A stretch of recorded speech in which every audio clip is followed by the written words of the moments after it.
Hello, everybody. Death taught us how to live. Before we get started, let's start the intro. Roll it.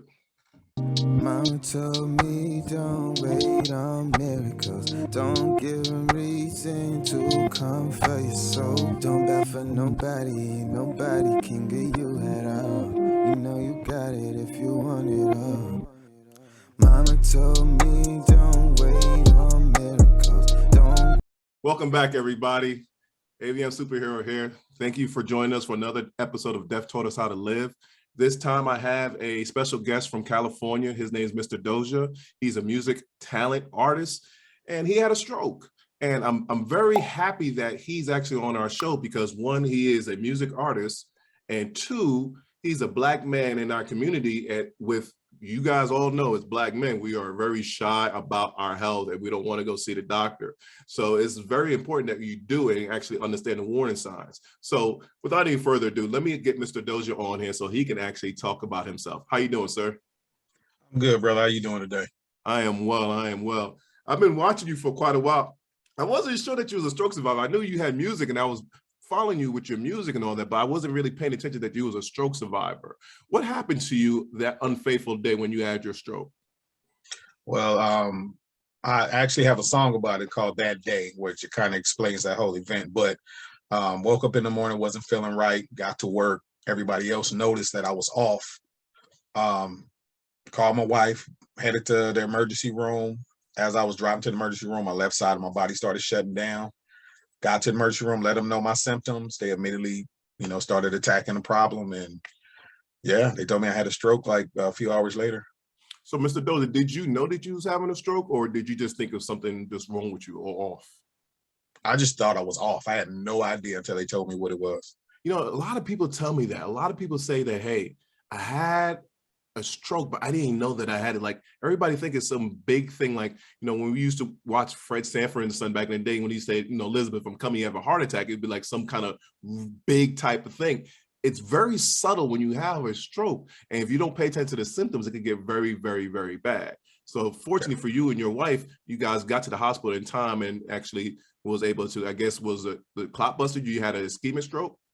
Yeah, again, I didn't, they never told me what kind of stroke I had. They just started treating me. Yeah, they just started treating me. Actually, I didn't find out what kind of stroke I had until we met. Really?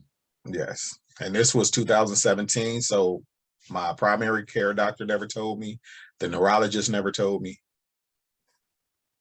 See, I find that disheartening, bro. For people that have strokes, there's two types of strokes. There's an ischemic stroke. That's one if you have like high blood pressure, or if your arteries are clogged and then the blood is not going to your brain, then you have that type of stroke. Then you also have what's called a hemorrhagic stroke, is when you have like an aneurysm or some type of rupture inside of your head. And they never told you which type it was? Wow. Nope, never did. And again, they had me on a gurney when they checked my blood pressure, and it was like kind of taken back, and they just immediately took me back into a room. So nobody said anything. They just started treating me. So really? I didn't find out till later on that day, like I said, a few hours later, that I even had a stroke. I heard the call on the comm in the hospital, but I didn't know it was for me. Did you ever pass out? No. He was up the whole time, huh? Yeah. Same thing for me. 2017, the same year as well. I was driving and I never passed out either. But I found it very trippy because when I got to the hospital, I'm thinking I'm gonna have to wait. They just rushed me right into the ER room, and then boom, boom, boom, boom, boom. Everything was happening so quickly. With this stroke of yours, how was life right afterwards? Did you have problems walking, talking, or things like that? Anything you want to discuss? It's a trip because it didn't really hit me what was going on until I tried to walk. Mm-hmm. Mm-hmm. That was in the hospital, and that's when everything came, started being real. Right. So I had to go to physical therapy to learn how to walk on my own again, because I was on had a walker at first, then a cane, and then I was able to walk on my own. So my balance was off. I didn't have any strength on the left side of my body at all. My vision was, in and out, like blurry, or, just my focus was off. It was a lot of subtle. I didn't lose my speech. I have other friends that had strokes. They lost their speech. I didn't lose my speech, but trying to focus, trying to balance, and, just getting my strength back was my main issues. See, that's something you just said right there. You said you didn't lose your speech. See, even us as stroke survivors, there is words that we don't even know because nobody's actually teaching us this stuff. The word that you're actually looking for is aphasia. Is that when you lose your speech, you have aphasia, or if you can't eat, it's called dysphagia. But I didn't learn this stuff either until I got out of the hospital and started doing research myself. So I'm very curious for you as a Black man in California. You said you have other friends that had strokes. How are you and your friends looked upon? Are you guys looked upon as less people, or is it like, are you idolized because you had a stroke and survived? How's that like as inside the Black community? Well, for me personally, being that I don't look like I had a stroke, Mm-hmm. it's the conversation is usually comes up, it comes up in conversation. Mm-hmm. And they're like, oh, you had a stroke, like surprised that it even happened to me. You don't look like you had a stroke. I'm like, what does having a stroke look like? Right. That's like, anyway, but I have like a friend of mine, Mickey, she is with the school district, and she's paralyzed on her right side. So she has the brace on her leg, and, still does everything she did beforehand. But like with me, it took me wondering if I looked like I was sick, in public, especially when I had the walker and the cane. I didn't want to go outside because I didn't want anybody to see me like this, because this is not me. But I had to get used to this being me, so, it was mentally more so than physically it was trying. Mr. Doja, I'm very interested in your perception of this, because I know for me, inside of our community, not a lot of people talk about this. A lot of people don't know about this. So I'm very grateful that you actually made up a song about a stroke and how it actually transpired all the way through, so people could be educated on this. What are other things that you think that we need to do inside of our community to educate our Black men, our Black women about what's going on with our bodies and how a stroke can actually change us completely? We need to have conversations, because my grandfather had a stroke and we never talked about it. Mm. I had an uncle that had a stroke and they never talked about it. It was as if it never happened. And this is just the new norm. This is him now. Right. So this is something we have to deal with. As Black people, it's hard for us to have those conversations, those tough conversations, because we don't want to be uncomfortable. We don't want others to feel uncomfortable. So we need to have this. We need to start having these conversations. So you're bringing up something pretty interesting now. You're talking about like our, what is it called to be a man? We don't want to have a sign of being weak and say, oh, this is who we are, that's what it is. But that's not so. Like, we can be weak, we can be vulnerable. And if we don't take care of our bodies, it will be a permanent fixture within our lives. Exactly. But something that you just said about your friend, that, right side of her body is paralyzed, but she does everything that she used to do before. And I think people don't really understand that when you have a stroke, it's like you're almost, and if you have those type of problems, become paralyzed, it's almost as like you're in prison inside your own body. And if your mind is not strong enough, you're going to succumb to what your physical body's actually doing.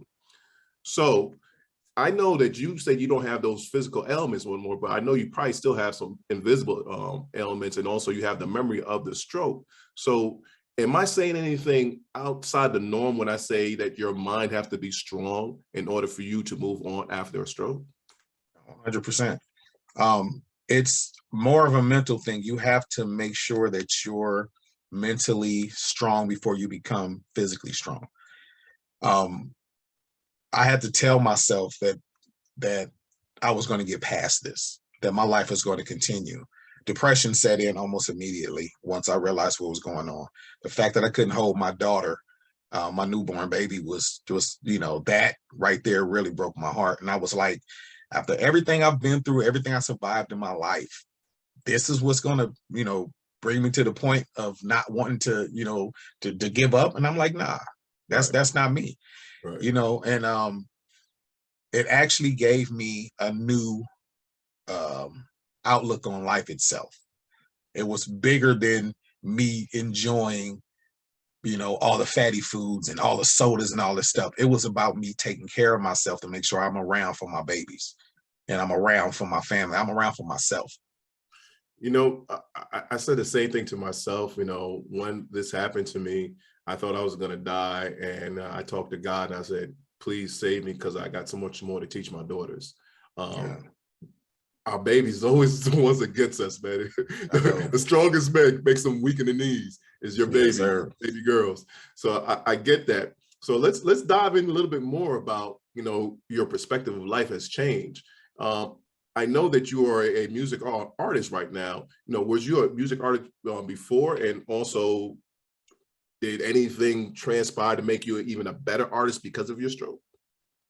Well, a struggling artist for years, not wanting to take those chances, having doors closed, but I wasn't the type of person that took rejection well beforehand. After the stroke, I didn't care what anybody thought about me. I was going to live my life. I was going to do everything that I said I was going to do in my life. That bucket list was going to be completed. Everything that I dreamed about doing, all the goals I made in the past, I achieved most of them within the past 3 or 4 years, because I'm living my life for now. It's no guarantee we're going to be here tomorrow. So I don't want to be what ifs, I shoulda, coulda, woulda, none of that. That was a wrap. That part of my life was over and done with after that, after going through that situation.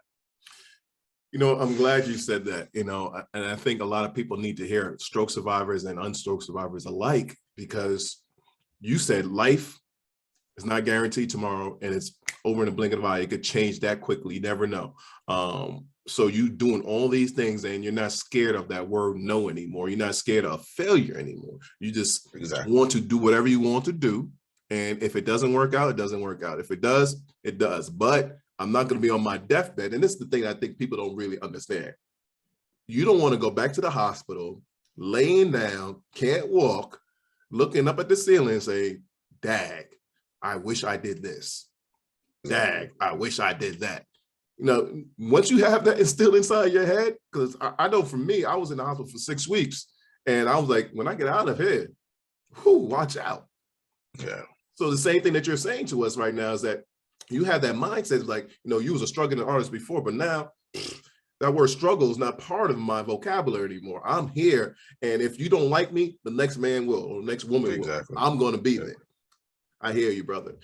Did that help you, when you was actually fulfilling your goals and fulfilling your bucket list, did that help you out with your recovery as well? Yes. Again, a lot of it is mental. So I'm the type of person, I may not be able to be verbal all the time. So I'll write things down. And my wife is the one that really kind of got me into the point of writing everything that I couldn't say down. It's jumbled around in my head, but if I write it down, it'll all start coming together.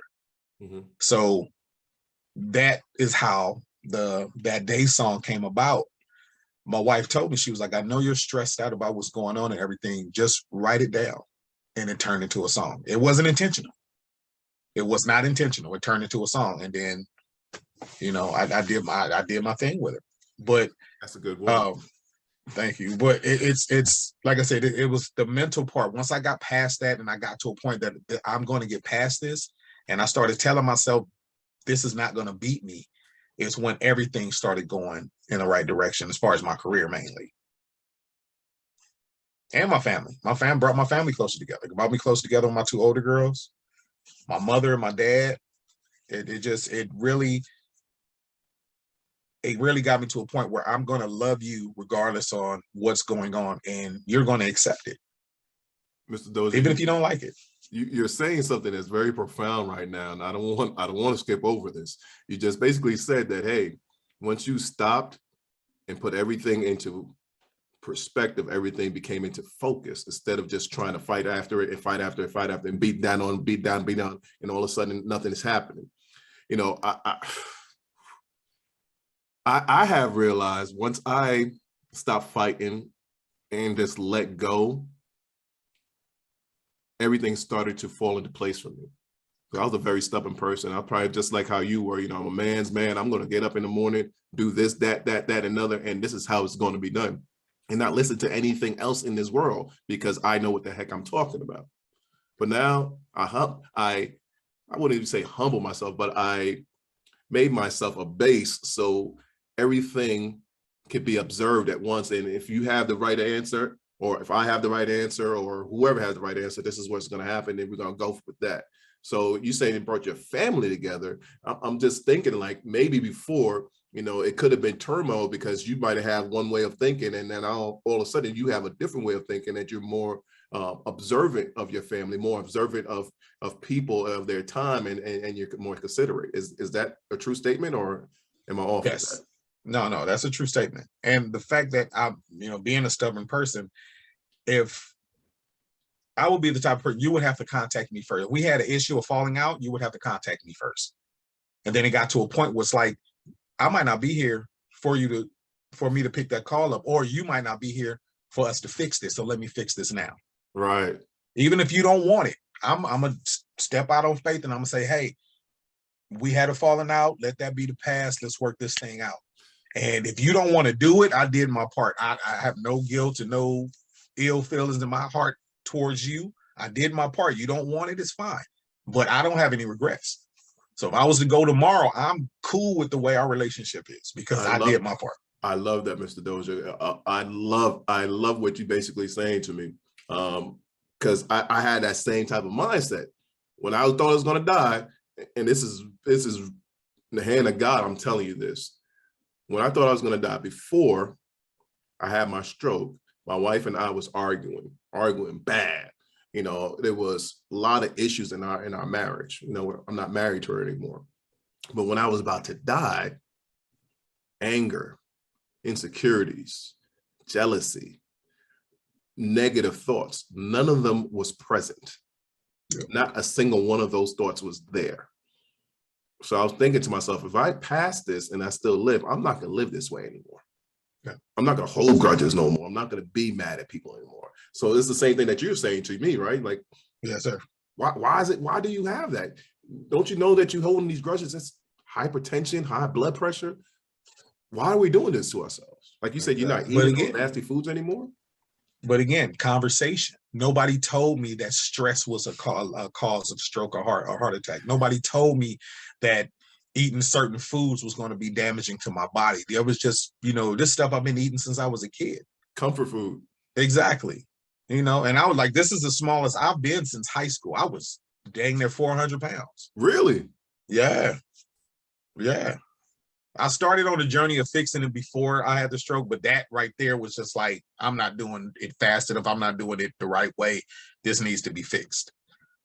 And I've maintained, where I'm at right now for the past year or so. So it's a lifestyle change. It's a lifestyle change with everything. Let me ask you something. And I didn't notice this until after I had my stroke, and then I started realizing how my body feels. So certain foods I eat, I could tell instantly, like, oh, this is really bad for me. You have that same type of thing too? Yes, sir. Yes, sir. So like, I haven't had a soda in 5-6 years. Really? I'm not gonna lie. Ended up having one. They got my order wrong when I got food the other day. So yeah. I had one, but I was thirsty. I didn't have my water. I was like, and I tried to drink it and I couldn't stomach it. It was just gross. It was just so gross. I just can't for it no more. Yeah, I can't do it. Just like whole milk. I can't drink regular milk anymore. It has to be non-dairy. Let me ask you something. Before we start to our hot seat questions, I want to ask you something. I want you to really emphasize this to the masses so they can understand this. One, we already talked about that. When you have a stroke, a lot of people don't even realize that they're having a stroke. It is very subtle, but it's very permanent when it sets in. So can you describe to our audience what it actually felt like once it started kicking in, the stroke? It started out with a headache, like this tension right in the back of my upper back up to the middle part of my head on the left side. It started getting really tight. And then it just started moving to the front of my face. And then the numbness in my arm started tingling. I started getting the numbness in my arm. And so the headache thing went on, I think it was an hour or so when I first started noticing that. But when I made my way to the hospital is when my arm started getting numb. So when I got to the hospital, though, when they finally put me on a gurney, I felt everything shut down on my left side. My leg, I couldn't lift my leg, I couldn't lift my arm. Like I said, my vision was my focus was off, but it was everything on my left side. So everything was, my hearing was kind of in and out. It was just like everything on my left side of my body shut down. But Okay. it was gradual. It wasn't like, you know what I'm saying? It was like just slowly but surely just started getting worse and worse and worse and worse. Yeah, I confirm everything what you just said is basically the same thing that happened to me. I had the headache, and then 15, 20 minutes later, I felt like I had a heart attack and my left side of my body shut down the same way like you're saying. Wow. So, I'm very appreciative that you actually saying this and being a spokesperson within our community and also a musical talent, that you're not shying away from, what happened to you and being an advocate to actually telling people about this stuff. But before I let you go and completely leave the show, I have some questions for you. I have some hot seat questions I ask all my guests. I want to know what you think about it. I'm not going to say anything after I ask the question. I'll give you about 30 seconds to give me a response. And then when you're finished with each question, say, Greg, I'm ready for the next question.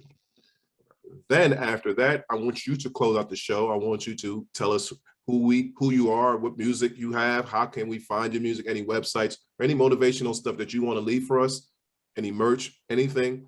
At that time, the show will be yours, okay? Okay. So, Mr. Doja, are you ready for your first question on Deaf Taught Us How to Live hot seat? Yes, sir. All right, let's go. Did your perception of life change? Yes. I view life as a day-to-day thing instead of I have all the time in the world. Every day is a new day. If yesterday was horrible, today is going to be a better day. I'm a guarantee that is what it is. So I'm ready for the next question. All right, question number 2. What is important about life? Living it. Living life is important. Wake up every day for that to be the best day of your life. Don't work to live. Don't, live your life. You only get one. So next question. Question number 3. What are you trying to accomplish with this new life of yours? Happiness and peace is my goal with this whole situation. Not only for me, but for everybody in my circle. If I can make your day knowing you better by our conversation, then it's a good day. So next question, please. Question number 4. What advice would you give someone within their first year of rehab? Don't give up. It's going to get, I don't want to use the word easier. It's going to get better, but you have to do the work in order to accomplish that better day. You have to do the work. All right, this question, only one person. A lot of people want to give me multiple people, just one person. If you had died, who would have been most affected, and how is your relationship with them now?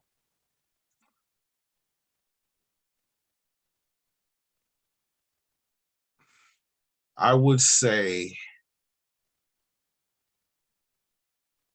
that's hard. It's a hard question. I would say my youngest daughter. And because we would not have had the time that we have now, she's just turned 6. She was not even more, just turned 1 at the time. So we would not have had the time we have now and going forward. So she would have missed out on having her dad in her life. Got it. And having, not to go on a tangent, but my older brother passed when my nephew was 2. and his mom was pregnant with his brother. So they never got to experience having a dad. And that right there is the part that would, just even thinking about it, devastates me, that any kid should have to go through that. And I'll be damned if my kids go through it. Final question.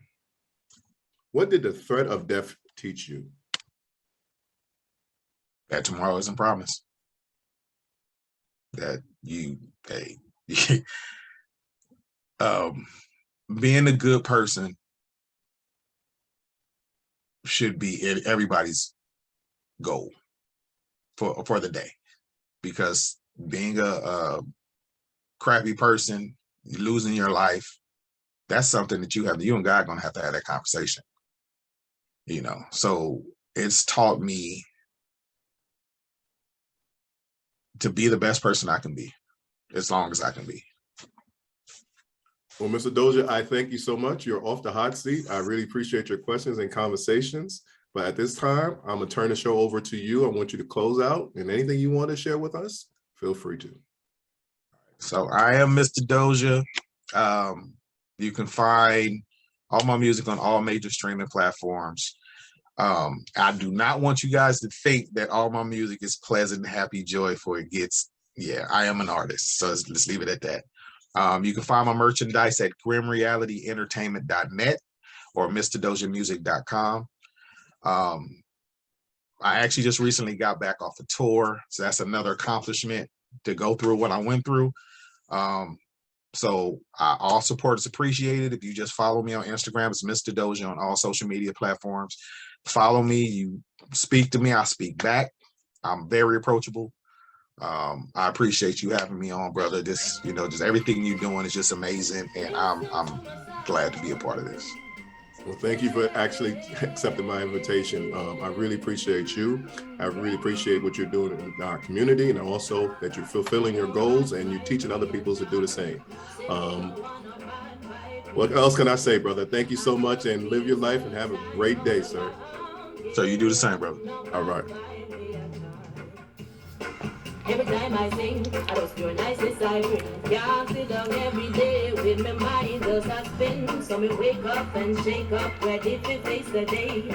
Life is here to live, make use of it abundantly. Cause we don't know the hour of the day. Time is such a gift, try and control your destiny. We don't know the hour of the day. Unity is strength, stand as one without delay.